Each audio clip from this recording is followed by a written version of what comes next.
Ezra Klein, Why We're Polarized.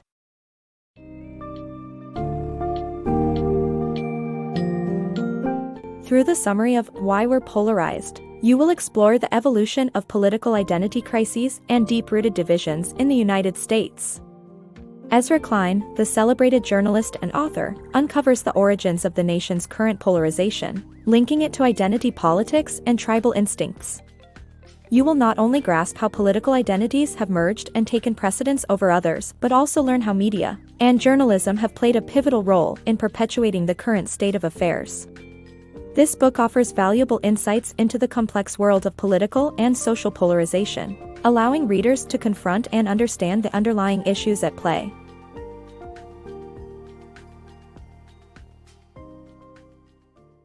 America's polarized system. According to Ezra Klein, Donald Trump's 2016 win wasn't a fluke but a consequence of years of polarization in America's political system. Klein asserts that identity politics driven by tribal instincts has made opposing parties an existential threat to each other. Klein's bestseller provides an uncomfortable but precise evaluation of America's current climate. Respected commentators such as Francis Fukuyama and Fareed Zakaria have praised it for its intelligent and well-researched perspective. Klein's analysis is a must-read for anyone interested in understanding how America's political system has become so polarized.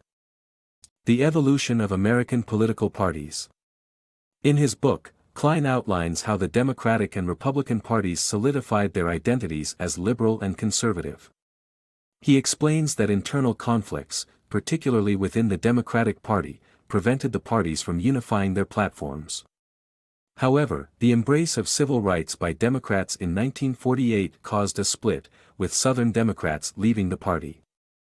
The passage of the Civil Rights Act in 1964 pushed more Southern Democrats towards the Republican Party, which backed Barry Goldwater, an opponent of the bill. Klein notes that voting for a candidate is a reflection of one's identity and group affiliation beyond supporting a presidential hopeful. The dark side of politics.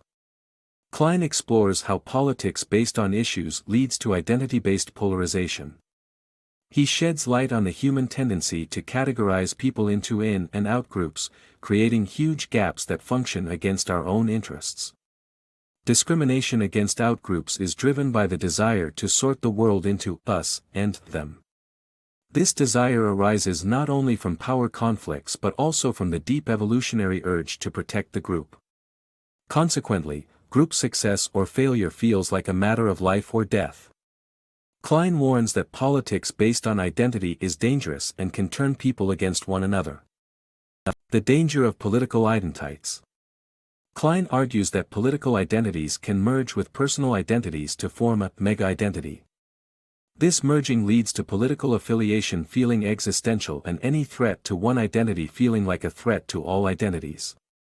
This explains the strong loyalty people have to their party and the declining tolerance towards the opposing party. Klein suggests that people tend to go with their group's opinions, even when they know it's wrong. The worse people feel about their identities, the worse their reasoning becomes, and truth only wins when no group loyalties are at stake. Digital media and group identity. The rise of digital media has led to a new focus on group identity, with the loudest and most outraged voices being amplified. According to author Ezra Klein, consuming political media can warp your perspective of the other side. Journalism plays a significant role in shaping the political world by choosing what stories, facts, and events to publish. Klein argues that the media's coverage of Donald Trump's outrageousness contributed to his election success, legitimizing his campaign over others. The Internet provides a platform for news sources to advance narratives that help individuals express their selfhood. The gray area of polarization. Ezra Klein's Why We're Polarized presents a well-researched take on political polarization. The author argues that polarization isn't always a bad thing and offers a range of solutions.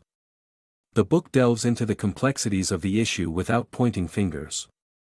While it may seem to justify partisan behavior, it also provides relief from endless finger-pointing. Why We're Polarized is a great read for anyone looking to understand the current climate of politics and society. Other books on the topic include Rethinking Polarization by Jonathan Rauch, Nervous States by William Davies, and The Storm Before the Calm by George Friedman.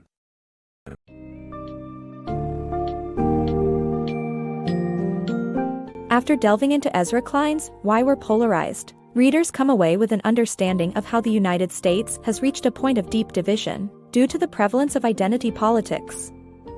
Throughout the summary, the interconnectedness of political, social, and group identities are emphasized, shedding light on how these forces have culminated in the current state of polarization. The book also highlights the impact of media and journalism in furthering these divisions by catering to extreme voices and offering biased perspectives. While Klein's work doesn't provide explicit solutions, it does offer a comprehensive analysis of the underlying dynamics contributing to the problem, giving readers a more profound comprehension of today's political landscape.